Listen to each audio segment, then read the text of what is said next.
Previously, Tianming shows to everyone his 5 Bane rings and chooses to hide the other 5 Bane rings on his metal arm. Everyone in the hall was shocked. It's impossible for them that Tianming has 5 Bane rings since only the founding ancestor had 5 that they knew. They took a closer look because they doubted that Tianming only drew the rings on his arm. They even doubted Tianming's hair due to its color. Tianming is just so calm while getting some booger on his nose. He knew from the very beginning that these people weren't gonna believe him this easily, but he knew how to convince them. He believes that the key thing now is that their attention is no longer on the matter of suspecting that Tianming is Lai Wudi's son. Jingwu was mad knowing that these people are really hard to please even after she showed Tianming to them. Qingyu calmed her, while Tianming offered that he could chase the people away. He then called out the attention of everyone and shared to them that his first cultivation technique started at the age of 15 years old, and only then he started cultivating. That's to say, he has cultivated for only the past 5 months. He told them that he started from 0 and made it to the 8th spirit source level in a mere 5 months. The people started murmuring again after Tianming told this to them. A kid named Lai Kungsu, a 15-year-old and is now in the 2nd level of Unity, spoke. So if I claim that I started training yesterday and reached the 2nd level of Unity, does that mean I have 6 Bane rings? I don't believe a word you say, he stated. Tianming slightly smiled and challenged all of the people in the hall who aren't older than him.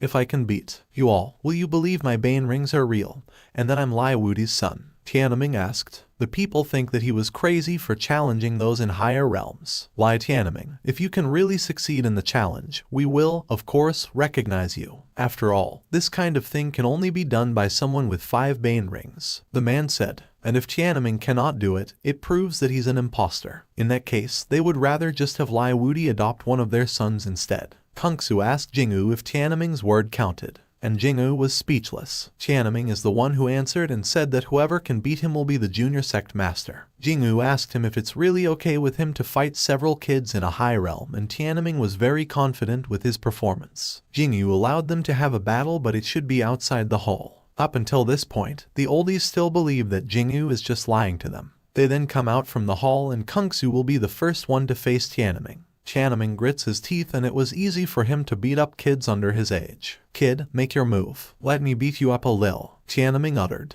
You have got a big mouth. I'll have to knock a few of your teeths to keep your mouth shut in the future. At least you won't dare open your mouth if there are missing teeths, Kungsu answered, and he then summoned his companion beast, a hurricane Kunpeng. Jiang Feiling is together with Tianming, but Tianming didn't allow her to help fighting these kids as he believes that he can do it perfectly with Ying Huo. Kungsu is waiting for Tianming to summon his Void Kunpeng, and as for him, having a Void Kunpeng can also prove Tianming's identity if he really is the son of Lai Wudi. Tianming called Kungsu as blind and he then introduced that his Kunpeng is no other than Ying Huo, a little chicken. Since this is the first time that these people here saw Tianming's life-bound beast, they burst into laughter and belittled him. Kungsu clenched his fist and accused Tianming for desecrating their beast. He then rushed to Tianming together with his Hurricane Kunpeng, and Tianming and Ying Huo do the same. Kungsu grabbed his Gale Whip and attacked Tianming with it. To his surprise, Tianming only grips into the whip and he was not harmed by it. Tianming smiled while holding the whip and pulled it, causing Kungsu to fall on the ground. So this is what the 2nd stage of Unity amounts to. Truly, your skills are beyond peerless to fall flat on the ground so gracefully. 10 points for the landing, Tianming stated. Ying Huo was still fighting against the Hurricane Kunpeng and Ying Huo blows using Infernal Flame.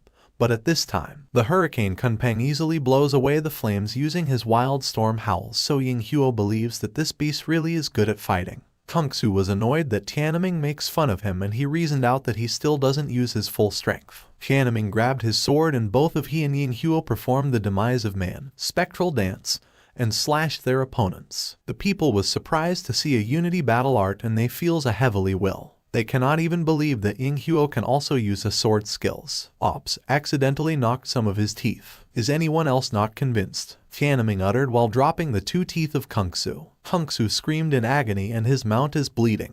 The people started gossiping and some of them now believes that Tianming is really the son of Lai Wudi. But then, they were confused why Tianming doesn't inherited the Void Kunpeng and only have a mere 7-star chicken. In their clan, some of the former sect masters from the Apex branch didn't have Void Kunpengs either. That means that while the bloodline changes, it isn't really severe. Enough bullcrap. The point is, I still don't buy it. Do any of your sons want to fight? If not, I'll have Ling do it. I'm sure nobody will dispute he's the strongest among the youths here. Right? The man declared. The kids agreed that Ling should face Tianming now, and one adult said that if Ling still cannot defeat Tianming, then there's no use for them sending the others. Ling then came out and he was very willing to fight and defeat Tianming. For him, Tianming's moves were nothing to be afraid of. He was greedy to defeat Tianming as he wanted to get the junior sect master position. Ling, the time has come to change your destiny. You know what to do, right? His father asked, and Ling looked slightly at his father and promised that he would beat Tianming.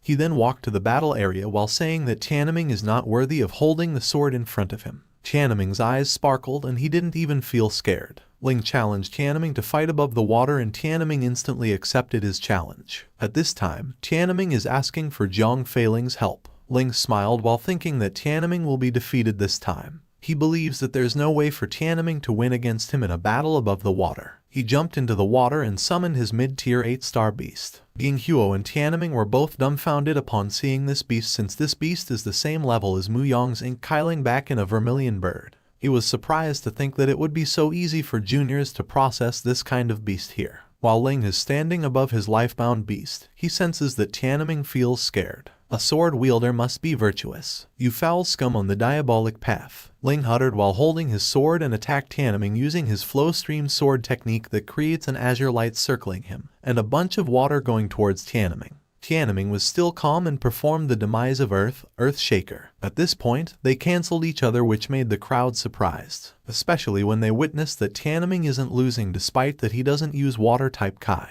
Tianming is standing still and was shocked that his adversary disappeared. Yinghuo then looked up above as he saw that Ling was attacking at him. Zhang Feiling easily cast the spatial wall to block Ling's attack, and Ling cannot believe how it happened. Tianming's wings appeared and he flew while holding the sword. Ling began to be confused seeing that Tianming had this kind of ability which he didn't expect. If it's a fight above the water, why are you flying upwards earlier? Do you think I couldn't fly? Tianming uttered. He then cast the demise of Hell Shaker and attacked Ling with it. Upon seeing the flame, Ling instantly cast his heaven-defying flow stream mantra hoping that he can deflect Tianming's attack. But then, the Hell Shaker is too powerful as it destroyed Ling's mantra and he was burned by the flame. Ling's father was unprepared that his son would be defeated as he had high expectations for Ling.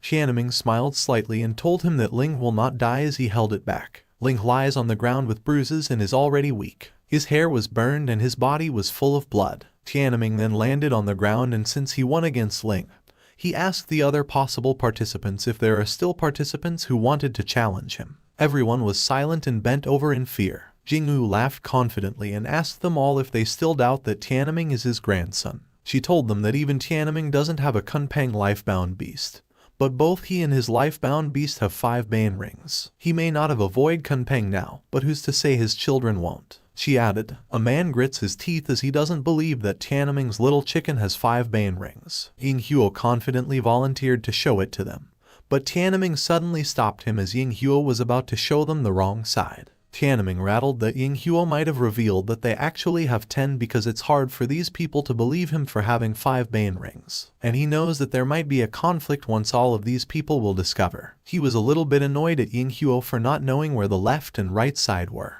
Because of this, he's planning to dye the dots on Yinghuo's left arm from black to yellow. Yinghuo then spread his wing and the 5 Bane rings were clearly seen by these people. The crowd was noisy and Jingwu then stopped them and ordered them to leave. But still, there is a man who said that persuading them to acknowledge Tianming as the junior sect master is pointless. Ling's father stated that if Jingwu really wanted to make Tianming as the junior sect master, she should wait and see whether the other 3 bloodlines would allow it. If Jingwu wished to use the same method to secure Tianming's position, then he wanted to see if Lai Tianming is powerful enough to challenge the younger of those bloodlines. As per the man, their Wind bloodline is ranked last and the rest of them are far ahead. It's not that they're far ahead, it's you who couldn't manage to keep up with them. Everyone is falling behind. It's simply a race to see who can last longer. Jingwu answered. The people began to walk away and Ling's father still uttered words. He said that in 5 days, Lai Xuanyi from the metal bloodline will definitely be coming to discuss marriage matters between Xuanyi's son and King Wu with Jingwu. According to the bet between Lai Wudi and Lai Xuanyi,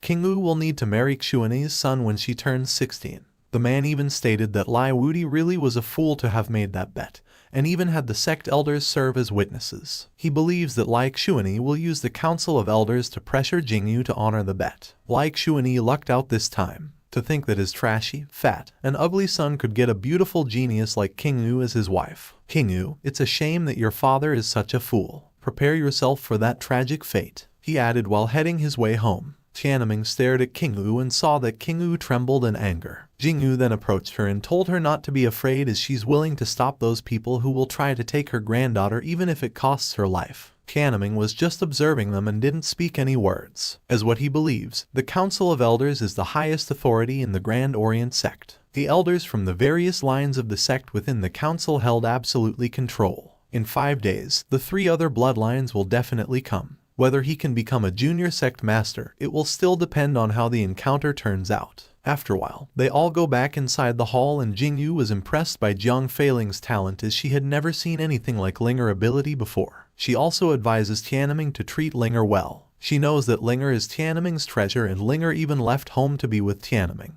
I'm extremely satisfied with my granddaughter-in-law. Extremely satisfied, Jingyu said with excitement. Jiang Feiling was also glad to tell her that Tianming treats her pretty well. In the hall, there was someone with a shaky voice who was calling for Tianming. The man was drinking liquor and he was claiming that Tianming is his son. Come, let father take a good look at you. In a blink of an eye, you're already 16. Father has really failed you, the man said. Tianming becomes shocked and realizes that this man is the Grand Orient sect's current sect master, Lai Wudi. Lai Wudi smiled at Tianming and black streaks are flowing from his body. Tianming concludes that it's a miasma. It's a bad air believed to cause illness. They're sucking away his life force like parasites. Wudi also noticed that his daughter, Qingyu, has become prettier, and she even invited Qingyu to have a drink together. Qingyu's mood has changed and she bids goodbye to her grandmother. Tianming then asked a favor to Jiang Feiling to help him ask Qingyu about the details of the marriage. Jiang Feiling followed his order and she immediately followed Qingyu. Wudi is walking towards Tianming. He held Tianming's shoulder and showed his excitement that they met each other. At this time, Tianming can smell that Wudi stinks. Even Jingyu was annoyed as she also smelled her son. Don't tell me you haven't showered once when I was away, Jingyu asked with an angry tone. Wudi drinks again and he answers that showering is just a waste of his youth. With all this time, he rather drinks with his ancestors. While Wudi is talking, Jingyu keeps shaking her head and she sighed as he disagreed with her son. From being the Grand Orient sect's first genius, Wudi is now the sect master everyone now despises. And because of this, Tianming was confused about what in the world Wudi goes through. Wudi asked him to show the 5 Bane rings and Tianming did as he said. Tianming raised his hand and Wudi mentioned that Tianming's 5 Bane rings are much cooler than his 4 Bane rings. While looking at her, Tianming questioned himself if he should really accept Wudi, a drunken man, as his father. Even addressing the father to Wudi is very hard for him. Good thing that Jingyu said that he can call Wudi by name since that's what everyone in the Grand Sect does. But then, for Tianming, it's not fine because Wudi is a senior so he should still be respectful. Wudi said that he's very satisfied with Tianming. He spoke while he was getting something on his robe. He showed a Kunpeng sacred seal and he wants to bestow Tianming with this. He then throws it to Tianming that the Grand Orient sect is his turf. You can do whatever you'd like and beat up whoever you'd like, he stated. He even said that if a girl catches Tianming's eyes, he can simply snatch the lady. He's willing to assist Tianming in forming a harem so that Tianming can enjoy all the luxuries life has to offer. Tianming was disappointed and he told Wudi that he would much rather cultivate. And since cultivation is what Tianming wanted to do, Wudi told Jingyu to get a mana, spirit ore, spirit herbs, bestial weapons, and others that Tianming can use to become stronger. He drinks some more and suddenly lies down while laughing and falls asleep. Jingyu sighed as she couldn't believe that her son fell asleep in random places. As what she observes, Wudi's body isn't as healthy anymore, but he still doesn't know how to cherish himself. While looking at the lady, Tianming feels weird as he doesn't see any hint of scorn and blame in her eyes. Rather, there's only sorrow and regret. Normally, any mother would be upset and wish their child to work harder if they became like Lai Wudi. They bring Wudi to his bed and Jingyu mentions the Kunpeng sacred seal. Tianming then gets it and he feels weird about its texture. As to him, it feels like jade, or perhaps even metal. But it's squishy. According to Jingyu, it's a seal formed from the condensed blood of the clan's ancestors. It contains traces of the blood of the clan, all the way from the founding ancestors up to her husband. Blood essence. Tianming then realized that this item comes with a heavy burden. It's the symbol of succession. This seal holds the legacy of the entire bloodline. Only the greatest of clans would have an heirloom like this. Tianming questioned what this Kunpeng sacred seal does, and Jingwu said that it's the symbol of the sect master and junior sect master. The seal has been passed down since the ancient days of the Lai Saint clan. There are 2 of them, each infused in the blood of the sect master and the junior sect master respectively. Someone without the blood of the Lai Saint clan won't be able to assimilate it as per Jingyu. Assimilating it won't increase strength, but she said that Tianming needs to have it on him for him to be allowed entry into the Lai mausoleum to pay respect to their ancestors. Tianming asked Jingwu if there's a fortune he can see in the mausoleum, and Yongyu said that it's not quite. But the others in their clan believe there is. As for them, they don't possess the blood of the Lai Saint clan, so they can't enter even if they have the Kunpeng sacred seal. If there were fortunes inside, their sect wouldn't have fallen so behind during the past thousands of years. By this information, Tianming discovered that the whole point of condensing the blood of the ancestors is just for identification. Jingwu stated that the 3 bloodlines want the seal because they want to see what's inside the mausoleum. And these people stopped believing them a long time ago. Tianming stared at the seal and he was confused if he would be able to assimilate this Kunpeng sacred seal. He then asked Jingwu if the 3 bloodlines' plans will be cut off once he will assimilate now and become the junior sect master. As per Jingwu, it's possible. However, she wouldn't encourage doing it before convincing the rest. Because once it assimilated, the seal will come back out when the user dies, with the Oi difference being a drop of blood will have been added to the blood essence. Means, if Tianming can assimilate it without convincing them, they might kill him to retrieve the seal. If the 3 bloodlines aren't willing to yield even then, the Tianming situation will be troublesome. But, for as long as Jingyu is alive, she will never allow anyone to kill Tianming. For Tianming to assimilate the seal, he should make a cut at the part of his skin where the bane rings are. The seal will enter his blood through the cut. Tianming bit his arm and Jingwu was shocked. The blood flows and he told Jingwu that he's not afraid of losing his way out since he came here intending to become the junior sect master. He was very determined not to give the 3 bloodlines a chance. Trust me, since you swore to protect me, I will do everything not to disappoint you, Tianming uttered. Jingwu was touched by what he said, and Tianming started annihilating the seal with his blood. He said that he likes how empathetic this granny is, and since he has acknowledged Jingyu as his granny, he have also accepted himself wholeheartedly as a member of the Lai Saint clan. Tianming grits his teeth as he feels the pain. He was extremely thankful to Jingwu for helping him to save Zhang Feiling from the hands of the Yuling clan. After seeing Jingwu in a dilemma, he's more than willing to contribute his strength. After a while, annihilating the seal worked. The blood essence has dispersed, and it's gathering all within his blood. Tianming's eyes become red as the annihilation is in process. Every ancestor's will is flowing through their blood.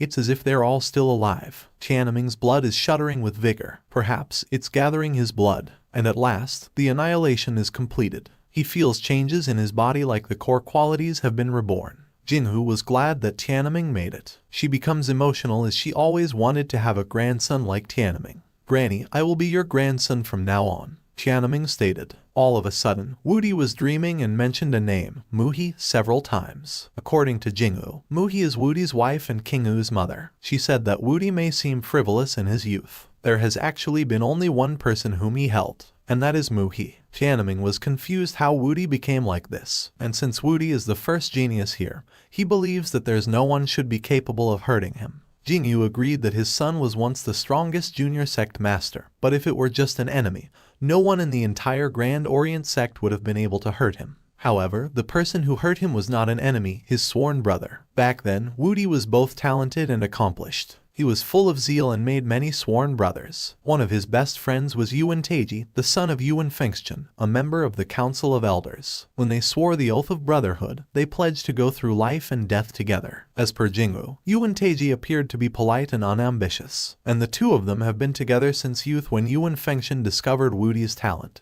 He even came often to help. Jingyu felt sad while sharing this. She said that there has not been a genius in the Lai Saint clan for so long that she had not thought of guarding against them. And just like that, the 2 children were brothers who cultivated together for 4 to 5 years. Wudi was really close to Yuan Taiji. As what Jingwu observed, people from the Yuan family are way too good at acting. During those 4 to 5 years, Taiji's talent wouldn't match Wudi's, but he was able to make Wudi willing to die for him. That year, Wudi had just gotten married, and Kingu had just been born. The Council of Elders decided to hold a competition for the geniuses at the Abyssal Battlefield. During the competition, Yuan Taiji took advantage of Wudi's trust in him, and stabbed Wudi's heart with the bestial weapon. His father, Yuan Fengshen, gave him the venom drake spike, which was very terrifying.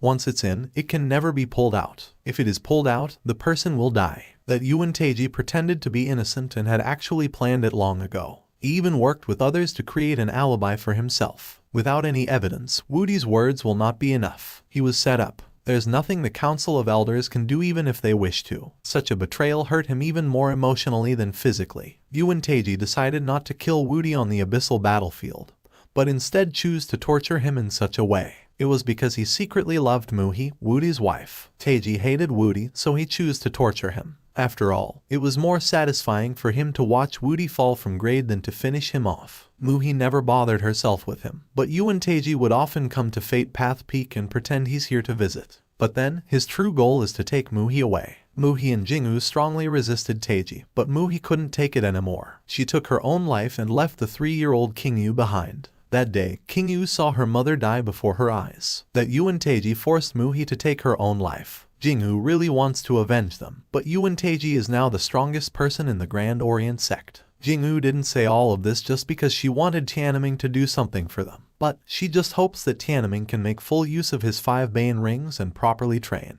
Always be on guard against others. The hardest attacks to avoid are those you don't see coming. Don't be like Lai Wudi, who's his own brother betrayed. She stated, although Yuan Teji is now the strongest cultivator, Jingyu believes that the Council of Elders can still control him. The council may be as powerful and just as they used to be, but there are still members who remember what the Lai Saint clan has done for them, and Jingyu was sure that they can protect Tianming.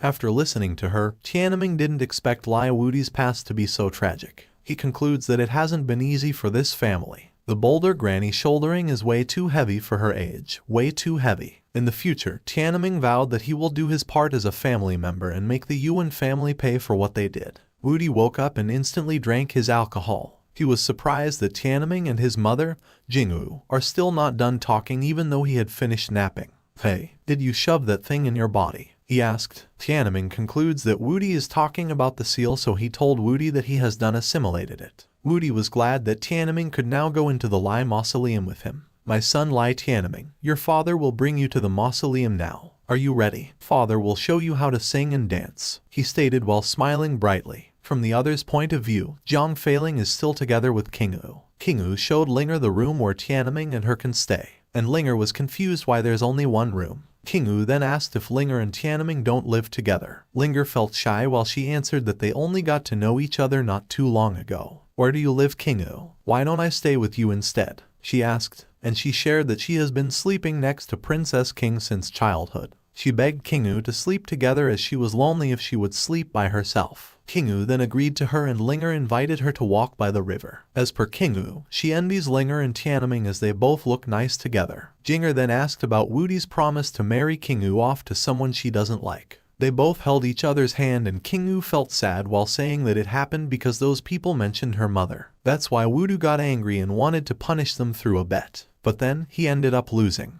Plus, he's an impulsive person, so he even asked the Council of Elders to serve as witnesses. That actually happened 10 years ago. Her mother had just died, so Wudi was extremely irritable. It can be seen from Qingyu's eyes that she really felt bad about this. Jinger then asked if she hates her father because of it, and Qingyu said no. She said that she understands her father. Also, her grandmother Jingyu said that sometimes that's life. Things don't always go the way they would like them to. We shouldn't give up on ourselves or resent those around us for it. We must continue to fight to our last breath. Only after we've tried our best can we die without regrets, she uttered. If they really move forward with the marriage and use the council to pressure us, what should we do? Linger asked, and Qingyu answered that she really has to get married to the man. She planned to disfigure herself by burning off her face to see if they'll still take her with them. Jinger was worried and told her not to do it. But then, Qingyu was determined to make those who wronged her pay a heavy price one day. He grits her teeth due to the anger she felt while saying that even if she ends up in tatters, she will never forget how she fell right in front of her eyes. Linger feels sad for her and she hugged Qingyu. You're not alone. Tianming and I will help you. Don't burden yourself with everything, she said, causing Qingyu to become emotional. She cried and gave thanks to Linger. Linger shared to Qingyu that Tianming also once fell to the bottom,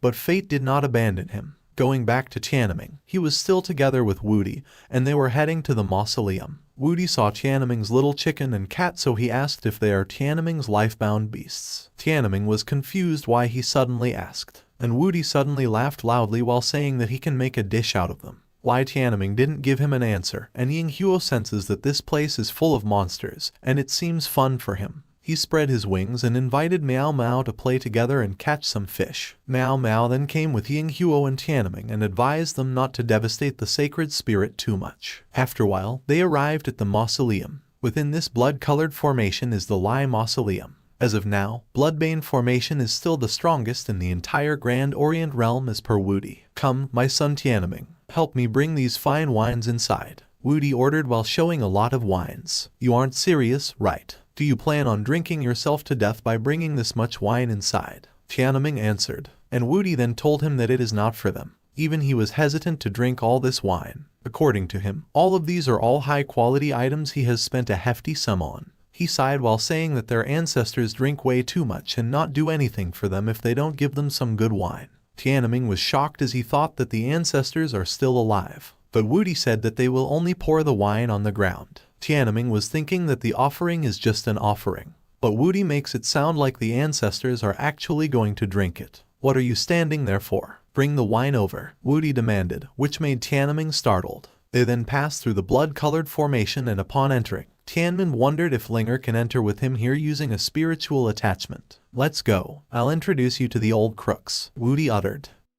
That's all for today. Thank you so much for watching. I hope you guys enjoyed. If you wish to have another part of this recap, please give us at least 2,000 likes. Please don't forget to comment and subscribe to our channel for more content like this. Until next time.